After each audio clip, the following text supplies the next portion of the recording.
જય દ્વારકાધીશ ખેડૂત મિત્રો. જય દ્વારકાધીશ.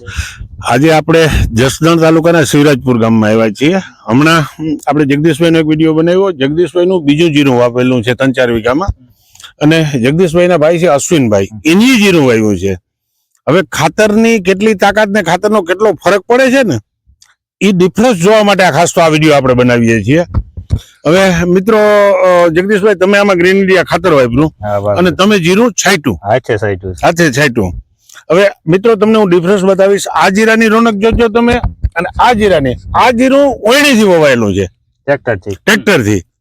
ખાલી જીરું વાવવામાં કેટલો ફરક પડે અને ખાતરથી કેટલો ફરક પડે ને આપણે નજર સામે જોઈ શકીએ. અશ્વિનભાઈ તમે આમાં આ ક્યારામાં હળંગ, હજી આપણે તમારા ઓલા જીરાનો વિડીયો બનાવશું.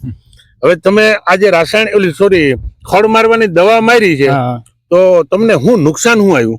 એ તો બધું બઠું પડી ગયું. બધું બઠું પડી ગયું. હવે ઈ જીરું ઊભું થતા કેટલા દી લાગશે? ઓછામાં ઓછા 15 દિવસ વયા જાય.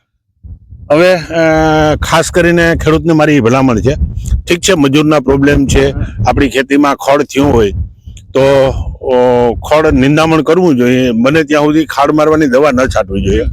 અને ખડ મારવાથી દવાનું શું રિઝલ્ટ આવે ને, હું આગળ હમણાં એક વિડીયો બનાવું છું, એ હું તમને બતાવીશ. અને જેમાં ખડ મારવાની દવા નથી મારી અને મારી એટલે અશ્વિનભાઈ ખડ મારવાની દવા, આમ તો જો કે અશ્વિનભાઈ આરહુડા આહેથી નેદવું નહોતું એને કે દવા માર દો, પણ દવા મારી દીધા પછી અશ્વિનભાઈ ની નીંદર ઉડી કે મને કેવડું નુકસાન આવ્યું. હા, તો દરેક ખેડૂત મિત્રોને મારી ખાસ વિનંતી છે કે ખડ મારવાની દવા બંધ કરો. થોડો ખર્ચો વધારે આવે, તમે નિંદામણ કરો, બરાબર. અને બીજું કે આ ખાલી જીરું ઉડાડ્યું છે, ઉડાડેલા જીરાનું રિઝલ્ટ અને ઓયણીથી વવાયેલા જીરાનું રિઝલ્ટ બરાબર છે. હું તમને બતાવું છું.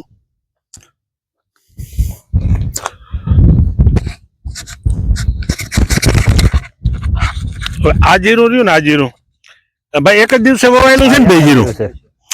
આ જીરું ઉડાડીને વાવ્યું છે, એટલે મતલબ છાંટીને, બરાબર. અને આ છે અશ્વિનભાઈ નું જીરું. અશ્વિનભાઈએ ઓયણીથી જીરું વાવ્યું છે, તમે એનું રિઝલ્ટ જો. એટલે ફેરતો પડે અમારે હાલે ને, બરાબર. પછી અશ્વિનભાઈએ બીજો એક અખતરો કર્યો, આમાં દવા મારવાનો, બરાબર. તો ગ્રીન ઇન્ડિયા ખાતર વાપરવાથી આ જે ડિફરન્સ તમે નજર સામે જોઈ શકો છો. બીજું કે ખેડૂતને બધાને એવો વેમ હોય કે આપણે વાવી દઈએ, પણ ઓયણીથી વાવવાથી, ઉડાડવાથી શું ડિફરન્સ પડે ભાઈ? તમારે બે જીરાનું બી તો એક જ છે ને?